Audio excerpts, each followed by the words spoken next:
Yo, MC Starman here, Martin Comtois, with my lovely and wonderful friend, Dayana Robinson. Hello.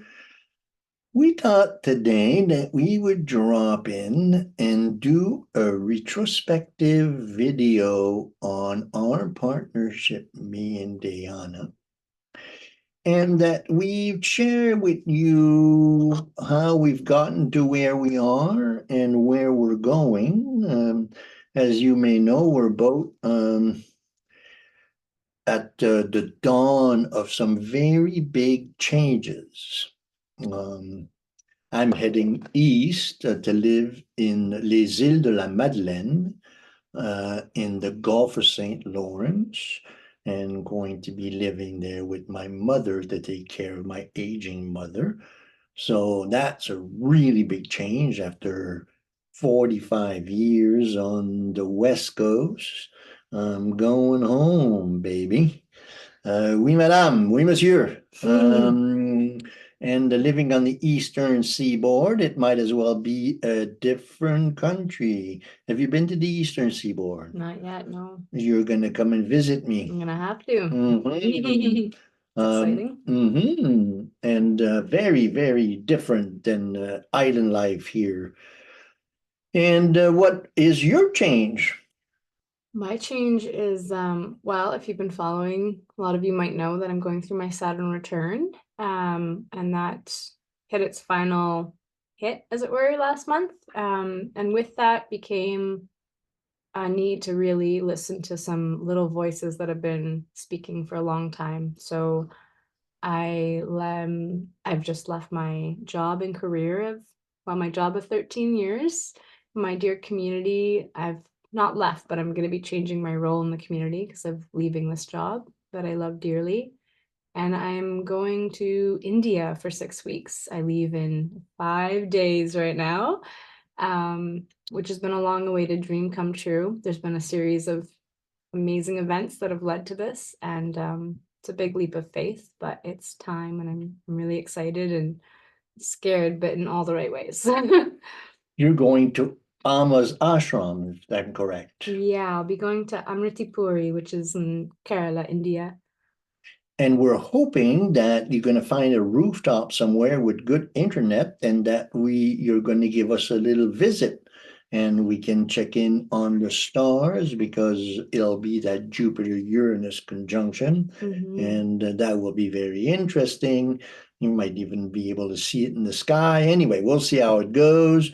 So that's the change that we're going through. So we thought that we'd take you to a retrospective of our relationship, but also, a lot of people sometimes ask, how do you become an astrologer?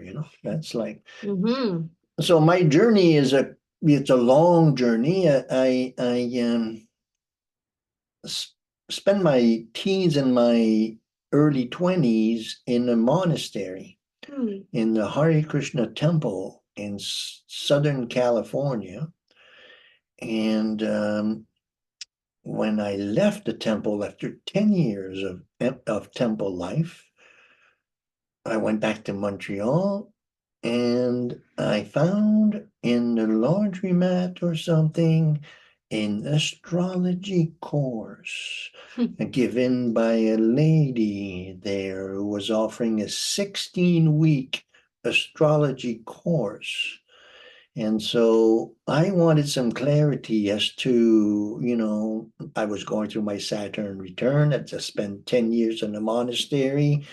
My teenage years were very turbulent. My early childhood was turbulent. I wanted to know what was going on. And I learned how to make chart the old way. That was in the 80s. We knew all the calculations and we have fun little stamps. And I learned all the practices at that time, but then I kind of didn't feel like I was really ready to become an astrologer.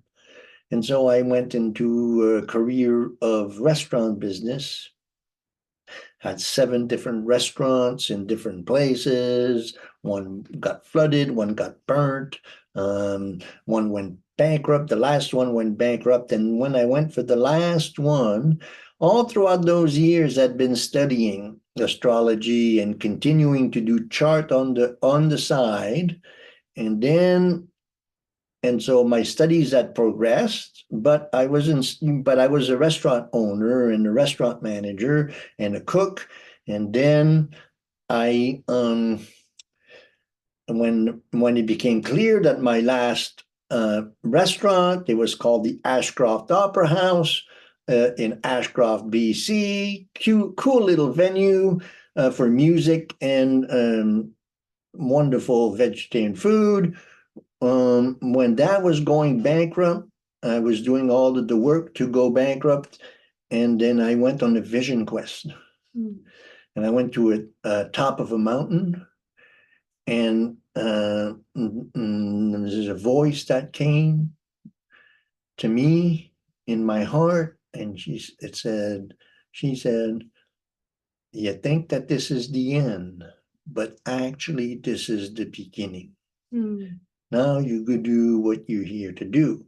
So at that time, I made a vow whether I was going to be rich or poor, I was going to be an astrologer.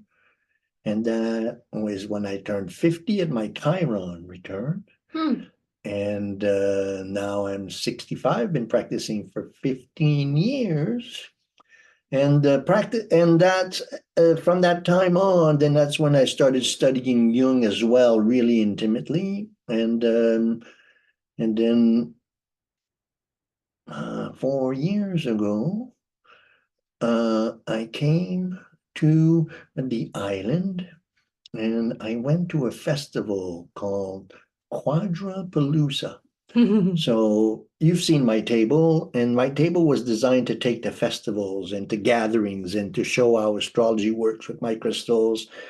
And so then I did an astrology boot at Quadropalooza. And this is when I met Dayana. Oh, there's some parts of that story I didn't realize. That's really neat. So what's your history with astrology? I know you also have a complex love affair with the art. Yes, yeah. So, astrology. Okay. When my mom was born with me, it was before I was born. She was taking a course with Robin Armstrong. RASA is the school of astrology that he runs in Toronto, and she continued to do her astrology studies with him when she was pregnant with me and then as a toddler. And so he was one of the first people that got to know me before I could really remember much as an infant. And in 1999, my mom and I moved across country to BC. My mom had a long waiting desire to come to the island and to the West Coast. And so for whatever her reasons were, it was time. And we drove across country right after my birthday in 1999 and got here before Y2K. And she loved astrology and studied astrology, but she didn't practice astrology very much. But over the years, I continuously felt very called to astrology and the stars in general. So some of my favorite childhood books, which I had lost along the way and have repurchased since, are books about the mythology of the zodiac and books about how the solar system works. And so that was my early years. In high school, I was fortunate to get to go to a Waldorf high school where every year you have to pick a project to work on all year and then present to the community. And grade 10, I picked astrology, which kind of was the beginning of me diving into astrology more.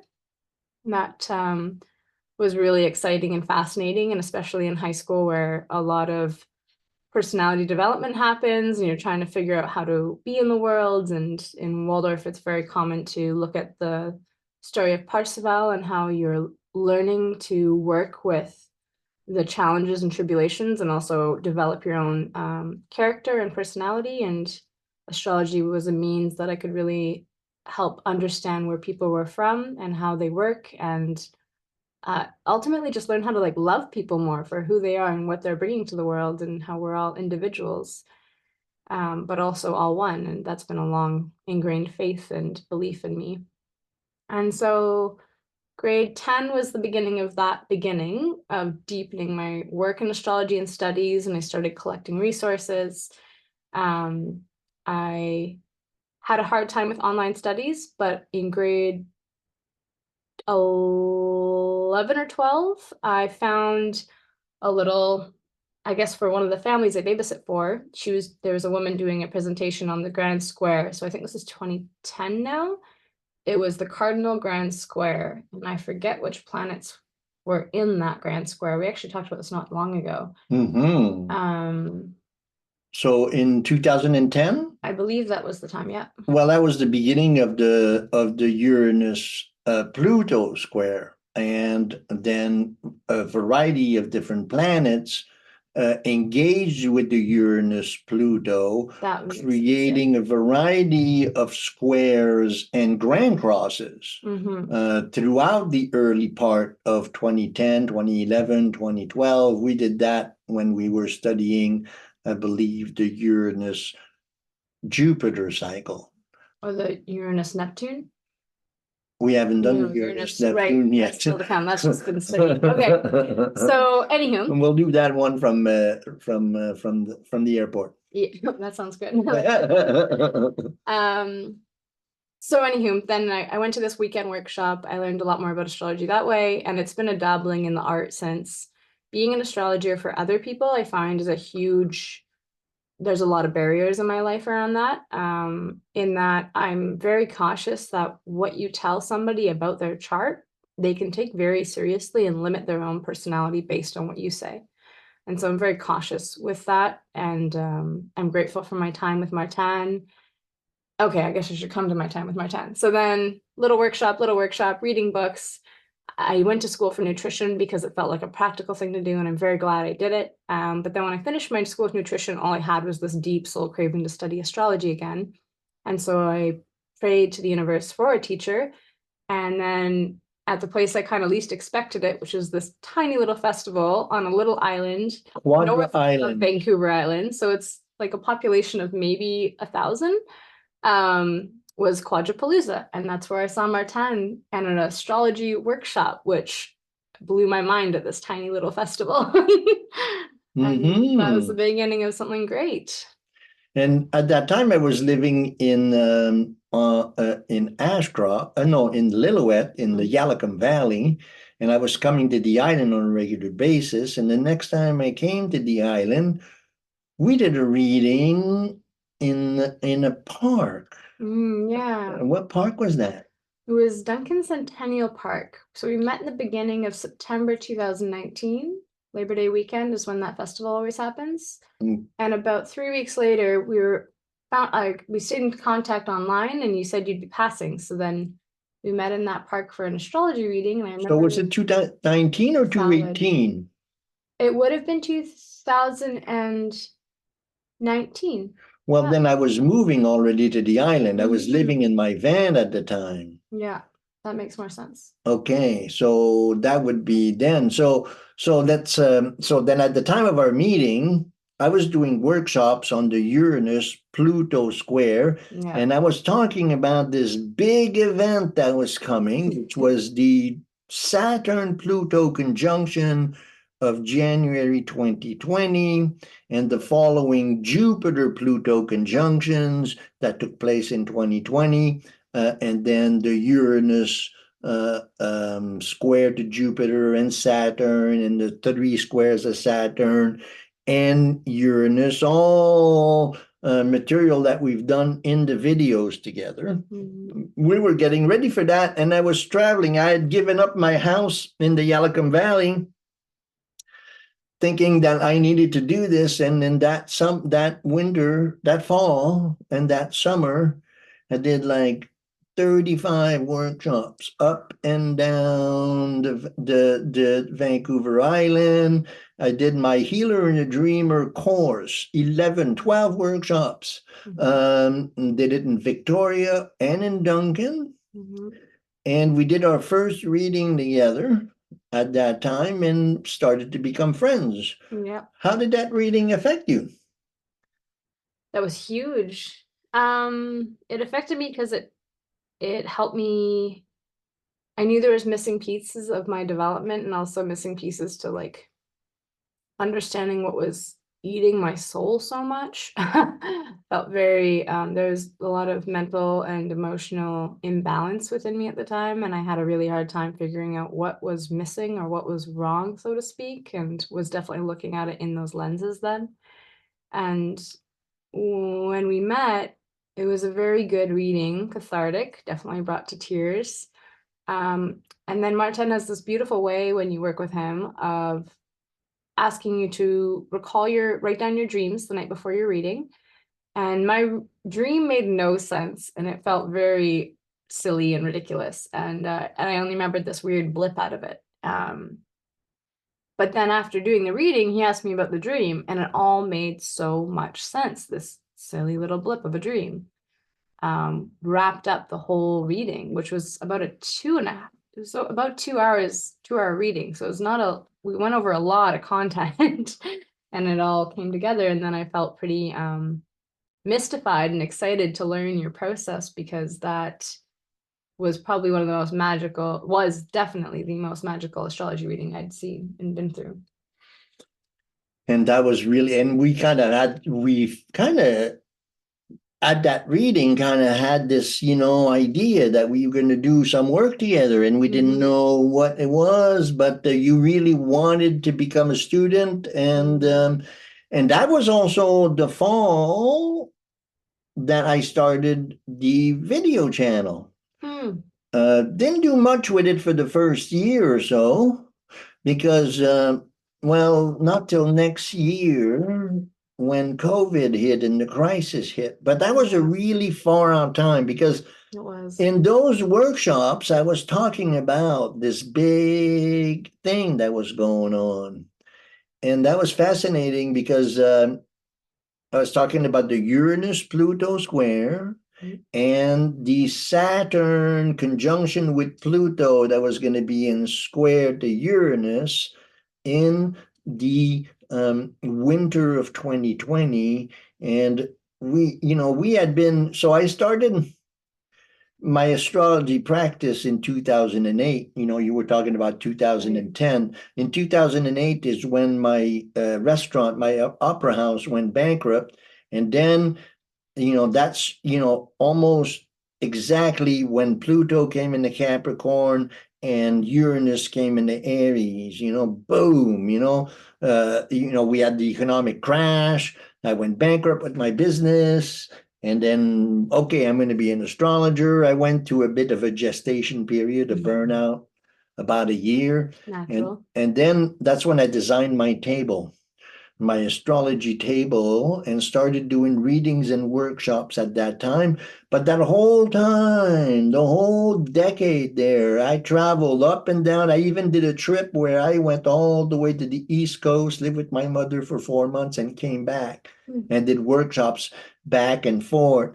And that's, really helped me. But then I was studying Jung at the time, and I started integrating dream work more and more. So the healer and the dreamer, I teach not only to work with astrology, but also with dream work. And I combine the two, and then I support my clients and my students in integrating the two of them as tools on their, because Dayana is a nutritionist first and foremost, but now she's as the dream work and the astrology work to go with the two. So then in 2019 there, that was the beginning of our relationship. And then I had done, probably 60 or 80 workshops that year, all, throughout. And I was talking about this, and I'd been talking about the breakdowns for a long time. And then COVID hit. And then when COVID hit, all of the people that I'd been seeing in my workshops, they says, you remember that week? Well, he called it. So then I got like 350 readings in a 6 month period right after. I bet. And it was like it was nuts. And then gained so much experience with that. And then that's when we started doing videos in the back of, at Sibylla's place, and Charlie's place. Started doing our little humble attempts at doing videos. And then that's when our friendships really started blossoming. Yeah, definitely. Yeah. When you were doing workshops in Cowichan is when I feel like started really connecting, and then COVID hit, and if I was maybe skeptical of Martin's work by then, I was absolutely convinced after COVID because it was such a affirmation of all the things he was sharing about our society potential and what was going to be happening. And then COVID, yeah, made a rocky period. I know that everything was about transitioning. We were talking a lot about the chaos, and then as things kind of settled into these lockdown days, we found a way to make a regular routine out of our astrology practice. Well, don't tell anybody, but we didn't follow it. We never even stopped hugging, really. No. Shh, shh. Don't tell anybody. But we had a small little community, and we had this nice little hangout, and we kept on working. And then I was working really hard, doing all of these readings, and then we started. So then that was 2020, and then 2021. So when did we start? We started in 2022? That's when well, I guess that No. would have been 2021 to 2022. No, it would have been 2021. It would have been December of 2021. So then after that big, yeah, because it was really interesting because I had like in 350 readings. Usually I do about 200 readings a year. Well, I had 350 readings in 6 months. It was like, whoa. And then, boom, it stopped. No more readings. And then I went into like a crash period, like, whoa, that was a lot of work. And, this work is very demanding psychologically. So I had kind of a heavy depression. And that's when, through that depression, I kind of went through a process of rebirth into, okay, what do I do? And then that's when we started. And the equinox, no, the solstice, the winter solstice of 2020 then. 2021. Yeah. Well, no, but 2020 is the solstice of December, and then 2021. And then 2022, and then 2023. Yeah, that's 2 years. Oh, Yeah. yeah. So Wow. So it's right in the ashes of the crisis. And then what defined our work really was when we were doing the new moons and the full moons, but then we really started working on the Saturn Uranus squares. You remember those? Yep. 4 Saturn Uranus square. And thinking about that, Saturn discipline, Uranus revolutionary. I think in those times, fueling us. Well, I think in those times we got our practice together a lot. We did a lot of work, discipline. We did our, one reading, one chart, one video, sometimes 2 videos a week, and we were doing really good. But we kind of didn't have the exact good, strong discipline that we needed as the Saturn Uranus square started building and building. And then really our work started taking off when we started talking about the triad of transformation. It's definitely when more people started paying attention. And so this is the next big event astrologically that we're working towards. Huge. And it's really big, and we're kind of, the whole channel and all the work that we've been doing is to try to define that. So we have the Triad of Transformation playlist, and then we have also the Astrology of the Great Reset playlist, where we talk about long view astrology. So there tend to be longer videos, and they talk about all of these alignments that we're talking about. So then when we started talking about the Triad of Transformation, and the Triad of Transformation started really activating in 2023, but also we saw it a little bit at the end of 2022. As we were moving away from the Saturn-Uranus square, we started seeing this Triad of Transformation, and we started like seeing, so it's quite big that the three transpersonal planet of Pluto, Neptune, and Jupiter. Pluto, Neptune, and Uranus. Uranus, yeah. Are all changing signs together, and in the summer of 2025, they're all going to be within 1 degree of each other in an exact triangle. And so we've been breaking that down with lots of different videos, and then, so we have been putting 3 videos, 4 videos out a month, and then this year, inspired by that, and inspired also by all the changes that were brewing, because the Uranus Saturn square for me fell exactly on my Moon Uranus conjunction. Oh, wow. Right. And that was a really big time of like kind of taking my gift more seriously.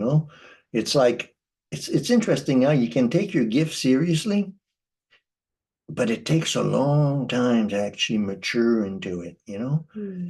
And then the Uranus square to a Moon Uranus conjunction, that's when it became apparent that I had to move to go take care of my mom, and it took a while for it to manifest. And then now it's actually happened. And as the Triad of Transformation is growing, it's going to be triggering some very important part in my chart, but also in yours. So we're transforming with it. How is that in terms of a retrospect of our career so far together? I think it's a good, synopsis of it all. It's weird to look back at it now, because I mean, as we all have experienced our own versions of the chaos of the last 4 years, though it was definitely like a lifeline and a great use of being able to funnel our energy.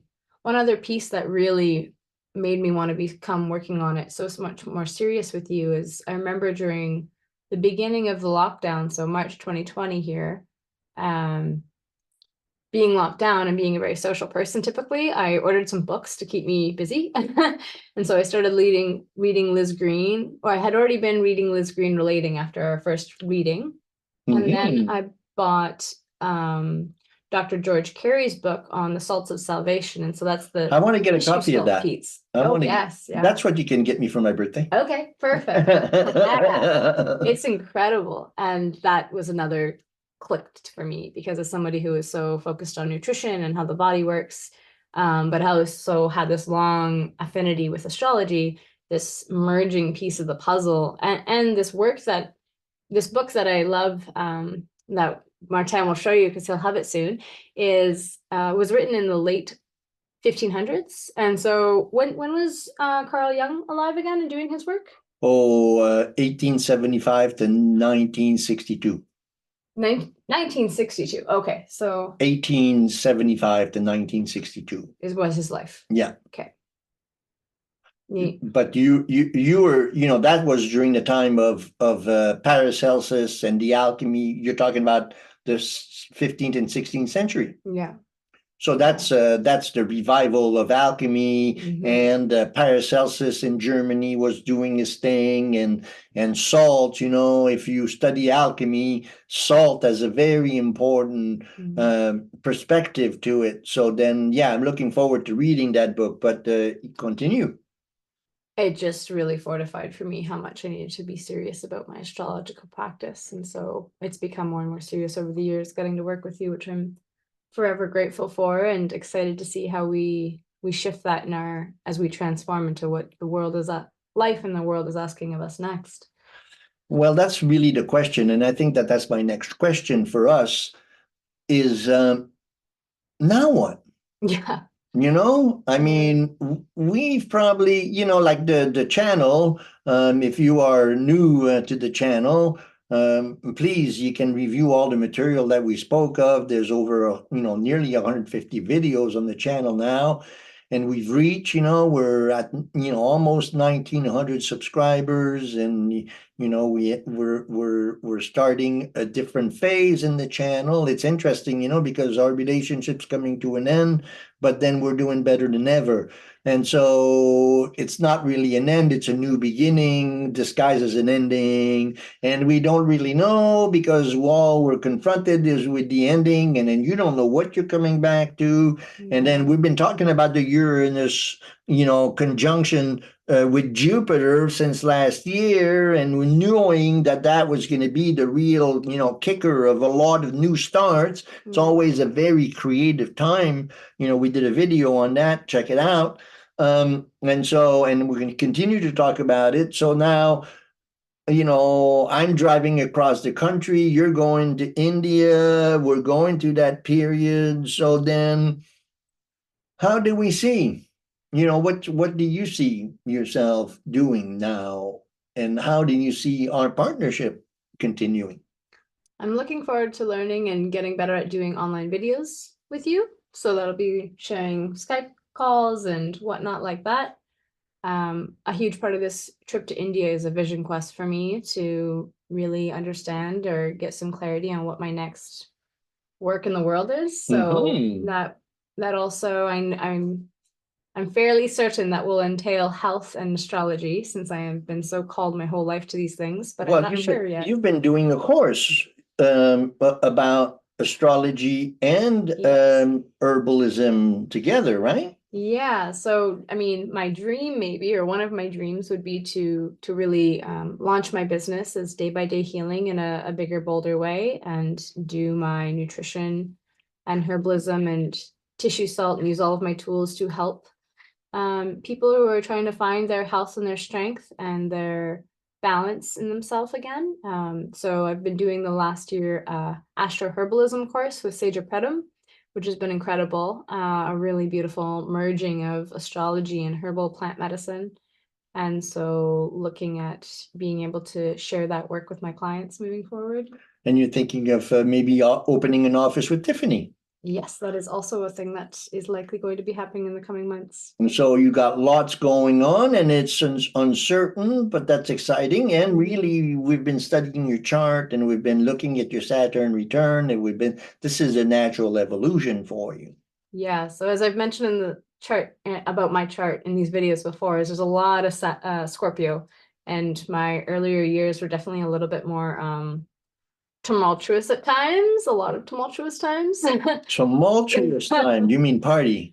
I guess maybe like a bit the last 5 years, but before that, no, I definitely mean a lot more just hardship and trying to find ways through, and how to heal the wounds of the past, and how to heal my bloodlines, and reckon with some of the things that I've been born with to work with this life.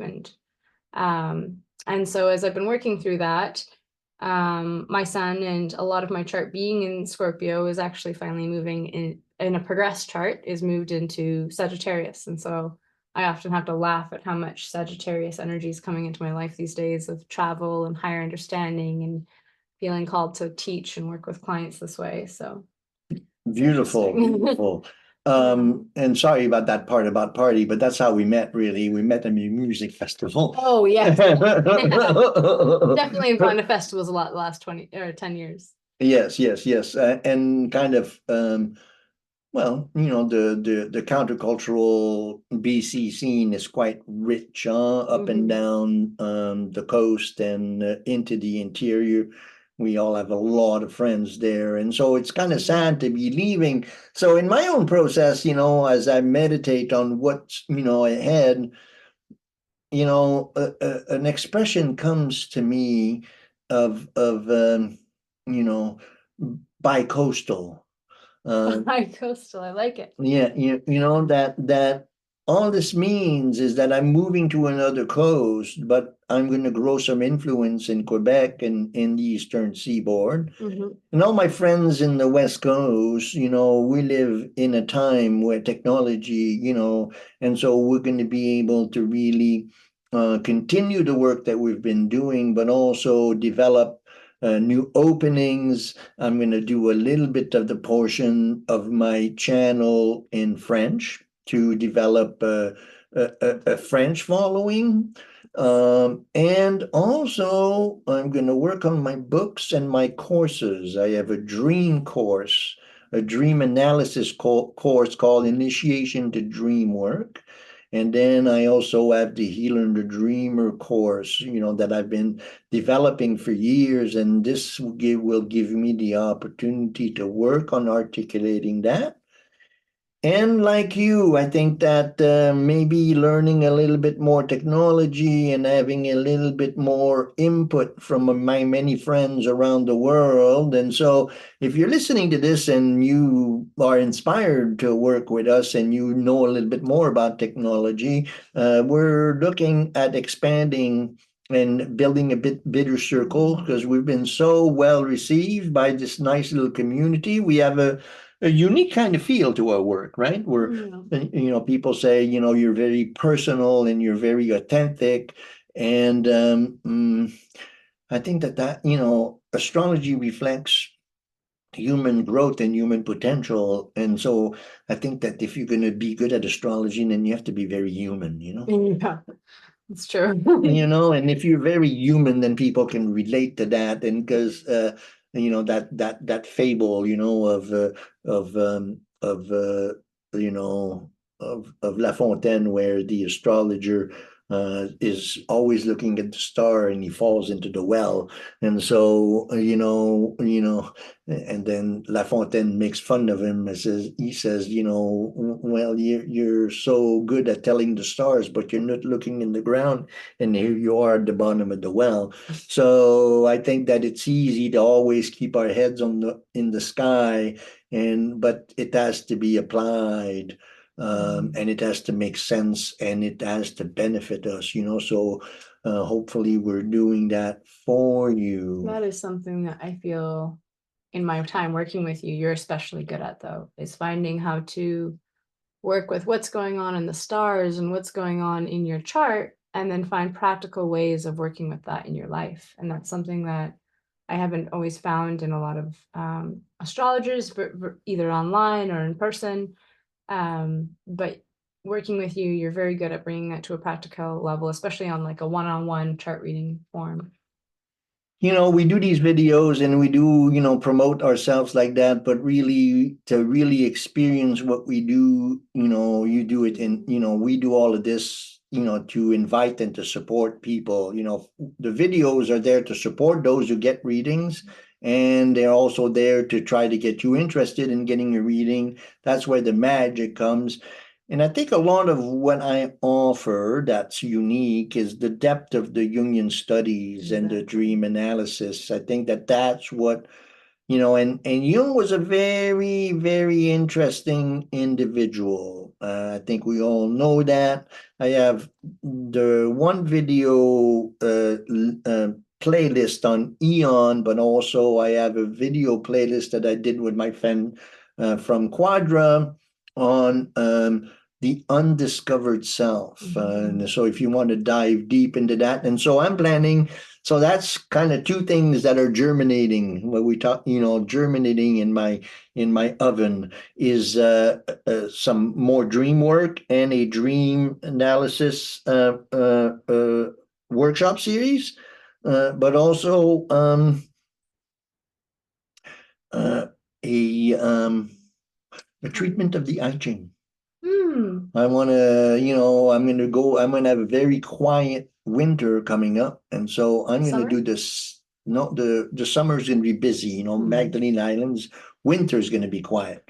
And so then I'm going to do the 64 hexagrams of the I Ching with an explanation of them. And so that's part of my plans. And so I thought maybe, anyway, that's going to be interesting. I love that project idea. That'll be fun to follow. So I got lots of ideas, and this is really nice to be sharing with you guys, because you can hold us accountable. This is one thing that we didn't talk about is is how I introduced you to Julia Cameron's work in the morning pages. We did not, which was a life changer. Yeah. So our first meeting, that was one of the biggest things of my chart, was unintegrated Venus. Being a highly Scorpio chart, Mars rules the chart. And if I don't take care of Venus, she falls to the side very, very easily in my psyche and my life. And Martin, one of his key recommendations was to write every morning. And when you already live a very busy life, that sounds great. And you're like, how am I going to fit that in? And but he introduced me to Julia Cameron's work, The Artist's Way, and that has changed my life for sure. That also came at a great time because COVID allowed for some space to take that more seriously. And now I'm working and almost through her second book, which is Walking in This World, which is You're doing that. Yeah. Isn't that a great fun book? It is so fun. I like that. I like Finding Water is my favorite. Ooh, can't wait to get there. So when I turned 40, I started The Artist's Way. I've been on The Artist's Way for 25 years now, and it's kind of the foundation, so I have Julia Cameron's work, I have Liz Green, and I have Jung, and in all of that, the foundation and all of that is my monastery work and my Krishna work, which I think is where I learned this interesting way of relating to people as spirits, and the interesting revolutions that occurred. The Hare Krishna movement and the work of Srila Prabhupada was very significant, and it kind of informs my work. Blah blah blah. Wow, we did a lot, and you guys getting to know us really well, and we'll continue. But I thought that for a closing, we would ask the tarot to bless us with some insight as to how to move ahead in this incredible journey we're on. Maybe we should do a 3-card spread, huh? I like that. Yeah. So here's one. And we have friends coming in, and we're having a party. And actually, our friend Tiffany is here. So, the tower. The tower. So that's the past. The tower. That is everything changing right now. That's everything changing. Okay. So then the middle, the now. The 5 of Cups. So 3 of the cups have been spilled. There's 2, so there's a contemplation. The man is wearing black. Actually, Tiffany coming in right now. Do you have a quick insight on the 5 of Cups? Great timing to be joining. Yes, come here. This is our friend Tiffany. Tiffany is part of this big story that we've been telling you about. Kind of really verbatim. We've been doing readings for quite a few years together, and Tiffany has been a partner in blah blah blah blah blah blah blah blah blah. Okay, so we got the tower as the past. Okay, and good. then now over. We got the 6 of Cups. So 5 of cups, and so 3 of them are spilled, and 2 are still standing, and the guy's really contemplating. And there's a bridge and a river. So we're getting ready to cross the bridge, and there's a little castle in the distance, which would represent to me what is ahead. So that's pretty appropriate. What would you say to that, Tiffany? So 5s are temporary setback. Oh. And he's obsessed with what's spilt. but he's not aware or focusing on what he still has, which is behind him. Oh. And he's, yes, looking out to the river, which is emotion. So he's feeling the emotion of the loss. And the castle's in ruin. Oh, very interesting. So it's yeah. like, don't focus on what you've lost. Focus on what you still have and know that it's a temporary setback. It's a minor arcana. So it's not going to last long. The tower is in the background. It's in the past. Well, Oh, that there's- is that in the and there's background of this. Yeah. Okay, so then Yes, now. Yeah. All right, all So right. then where are we Well, going? Tiffany, you're the third, so you get to choose the next one and be our seer. Okay. Oh, okay. Oh, boy. Awesome. The Wow. 10 of Cups. You got the beautiful little family, 10 cups in the rainbow. What would you say about the 10 of Cups? 10 is the end. It's the celebration. The shadow side of it could be like a facade or premature celebration, but it is the end. So it's the end of this. Yeah. Or again, it's like the rainbow that's coming up, so then Yes. the abundance of it, this is in the future, so this past, present, and future, a 3-card spread. Yeah. So it looks like we're looking at the very good prospect in our adventure, my dear. Yeah. And for such emotional creatures, I'm glad that after this 5 comes the 10. Interesting, huh? And Yeah. then the 16, of the tower and that's me and you. Yeah. It's like, okay, and then what are we gonna do with all of that? And don't worry, it's Don't gonna worry. be rainbows and flowers. Whoop, whoop, whoop, whoop. Yay! Thank you so much for following us and stay tuned. We're going to keep going. What that looks like, it's a co-creative process, and you're so important to us. Stay tuned, and whatever you have to share and any inspiration, we're here to continue this great journey together. Yeah. Whoop, whoop, Thank whoop. you. Dayana, that was so much fun. We said we were going to cry, but we didn't. Tried before. Bottom right. Bottom right. We Right, did it. right, Right. And that was No, really. Let me do it.